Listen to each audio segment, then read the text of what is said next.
I'd like to introduce Jason Vanderschaff, actually a very close friend of mine. Jason's an entrepreneur. He's the CTO and co-founder of SoftIron, our presenting sponsor, and he's just published his newest book, actually his first book, soon to be many, I hope. Asymmetric Advantage. So now we're going to sit down and get this Fantastic. talk going.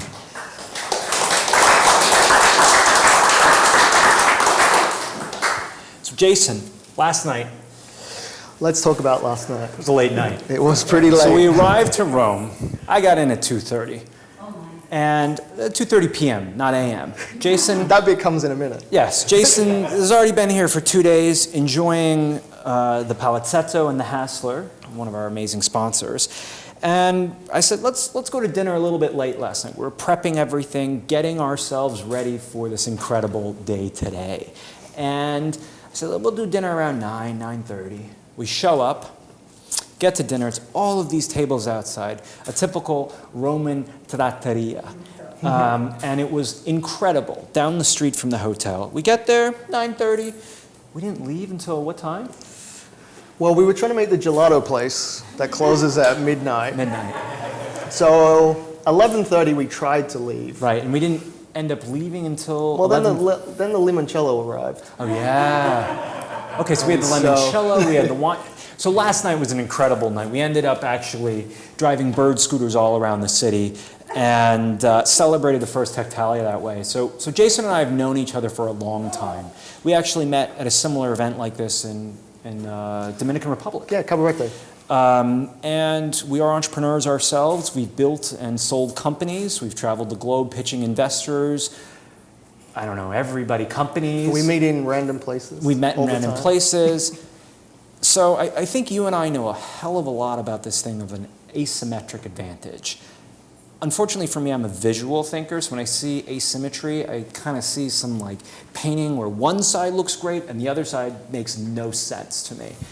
Can you describe a little bit about the background behind the book, why you decided to write it, and really explain to us the asymmetric advantage?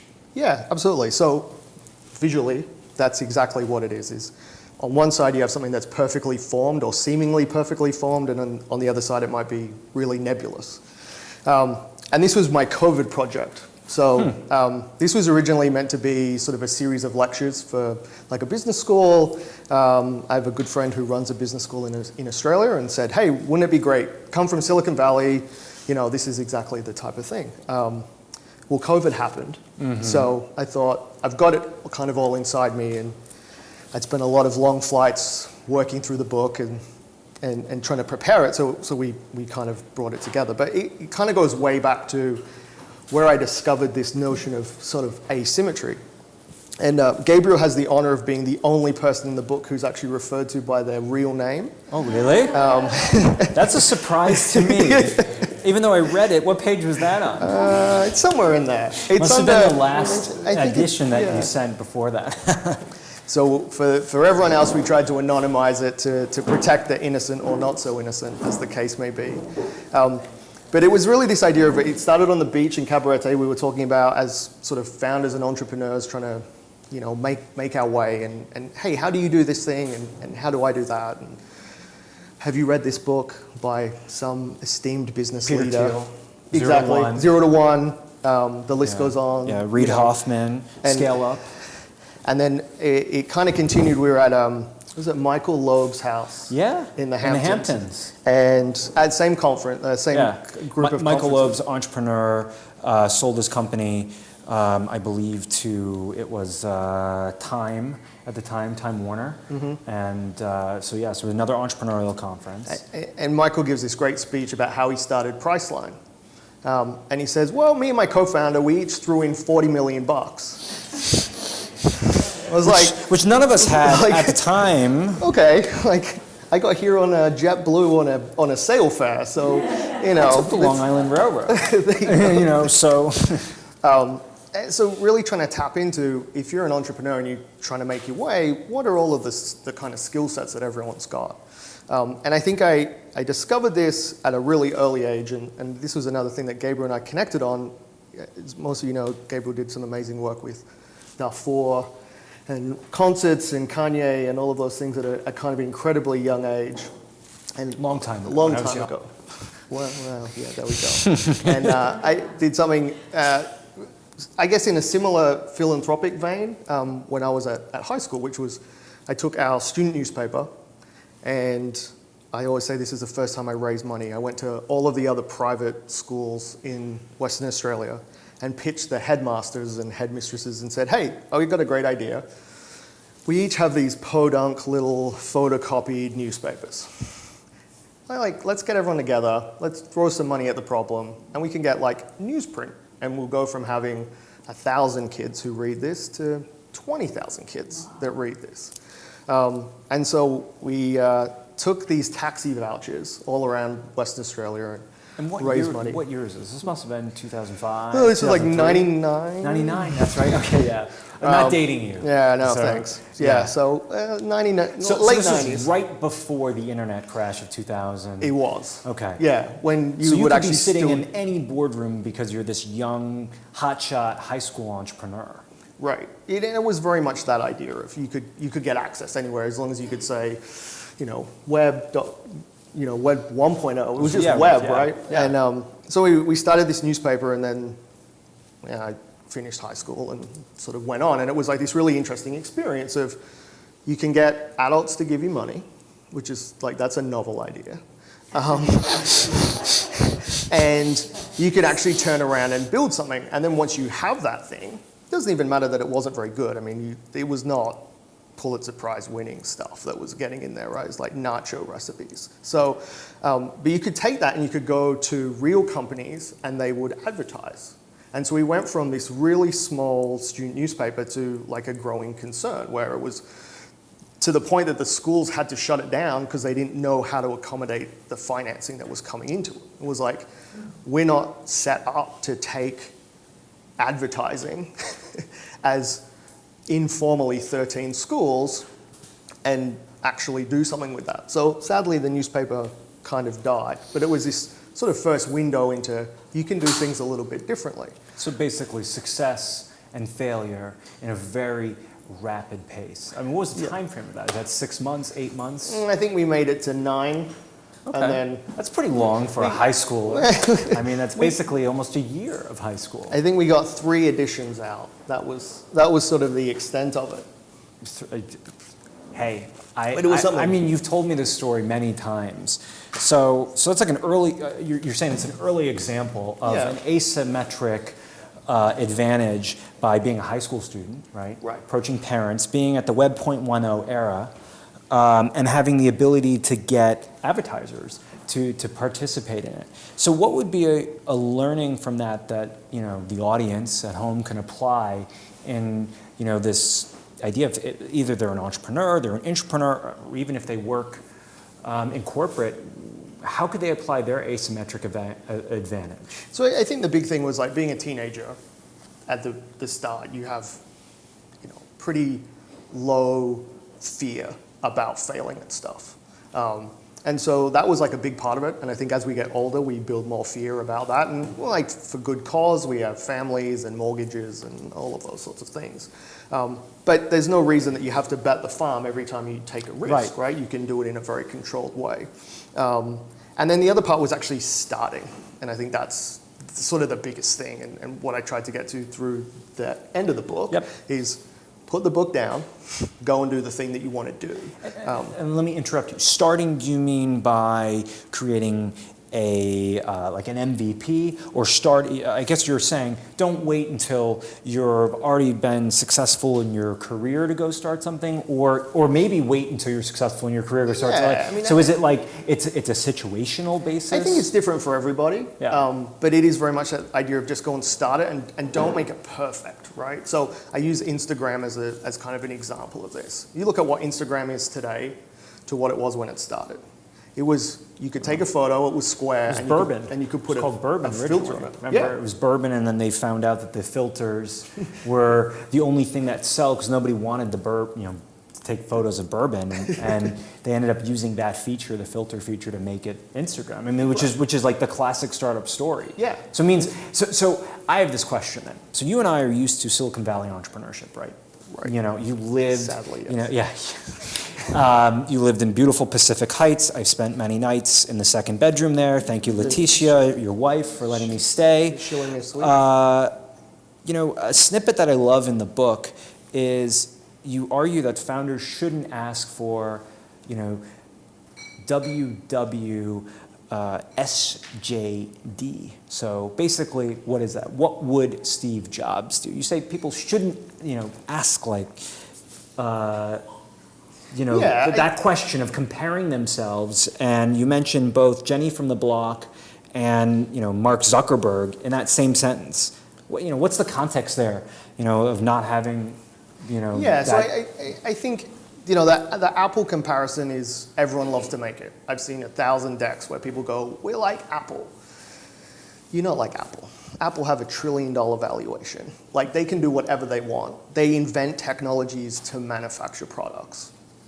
They want to drill tiny holes in it. They go and buy the company in Italy that makes the laser beams or makes the machines to drill the holes, right? Yeah. And you can't do that as a startup, and you can't compare yourself to that.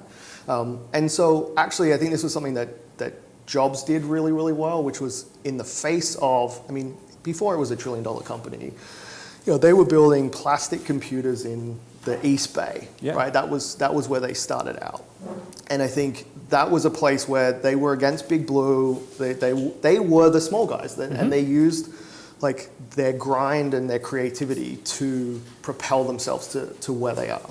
And so instead of comparing yourself to Apple, think about how these like really serial entrepreneurs who came from places when, you know, we wouldn't have a mouse if it wasn't for Steve Jobs. Right. We certainly wouldn't have an iPhone today. But it was all of these decisions that he made along the way that everyone just thought he was crazy, right? I mean, so crazy that they fired him.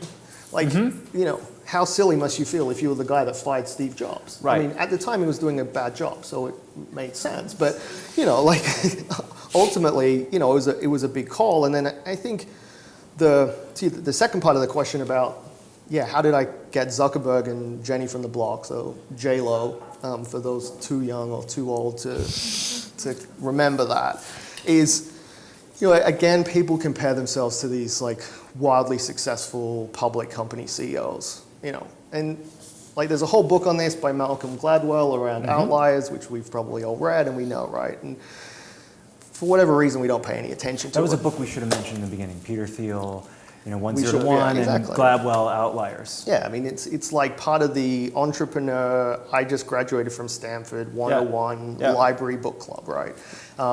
And the thing with Zuckerberg is, and there's enough people who say really nasty things about him, so I won't necessarily, although I think I do in the book.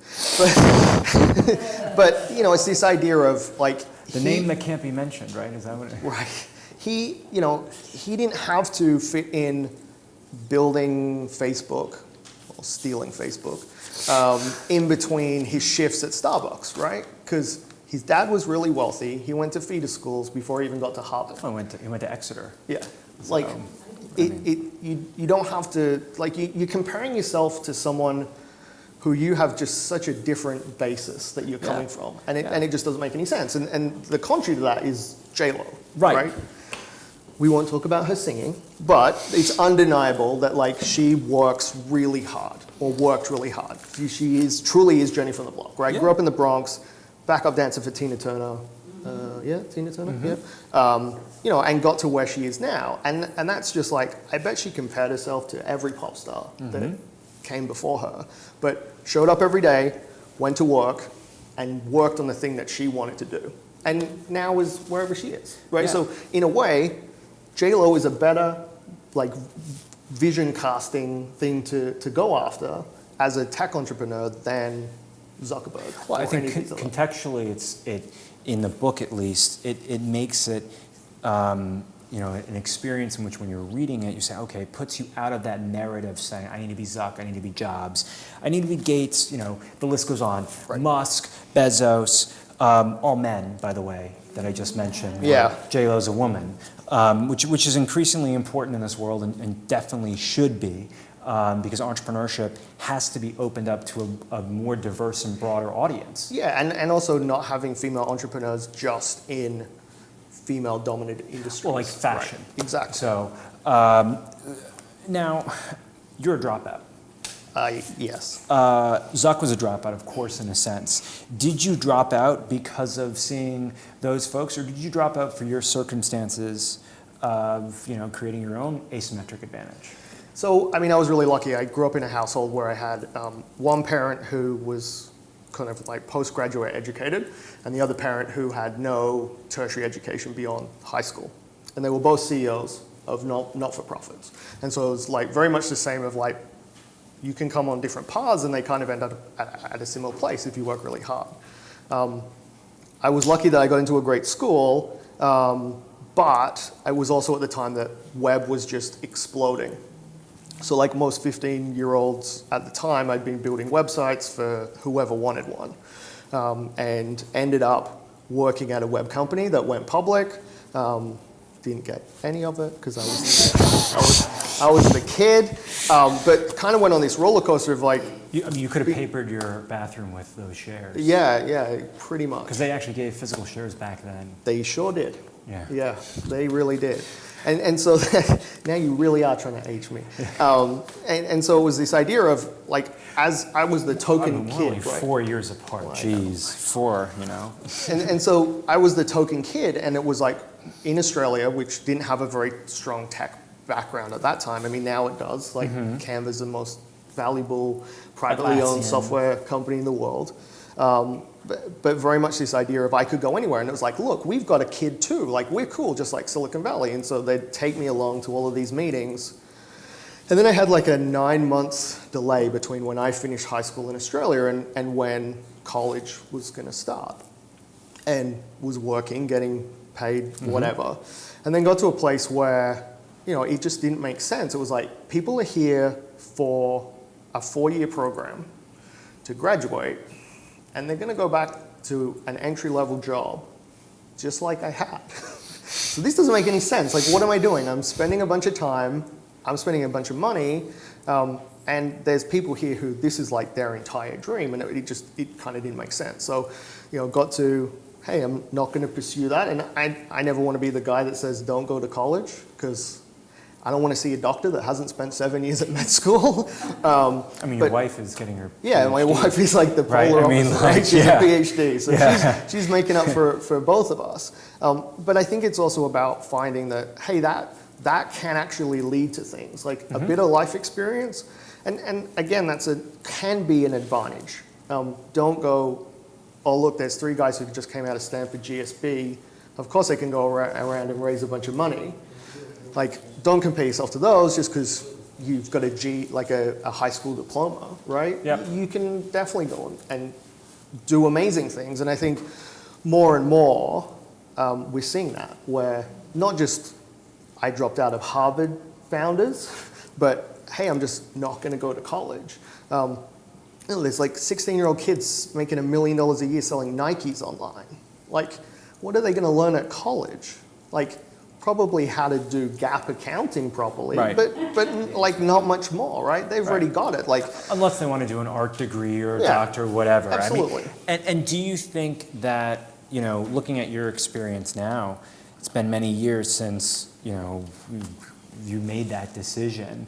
You're an incredibly successful individual in the sense of being able to start your own business, raise lots of money, have sales teams around the world. Do you think there's anything missing there from the fact that you didn't go, or do you think that advantage is very? So I would say I always ask this question. See, I didn't drop out, but I have a lot of friends who did. And I always ask them. I said, would you go back if you could, if it was easy just to do it, or is there no interest in that learning, or would you want to apply your interest in learning somewhere else? Yeah, so I mean, because constantly entrepreneurs. I mean, I read the book. You have to be learning all the time, Absolutely. right? So what we're saying is just replacing the learning with maybe not a structural environment that is college or MBA or something. Yeah, absolutely, and I think as well, if you end up, I mean, I am 100% learning stuff all the time, whether it's because I have to or because I'm forced to. Yep.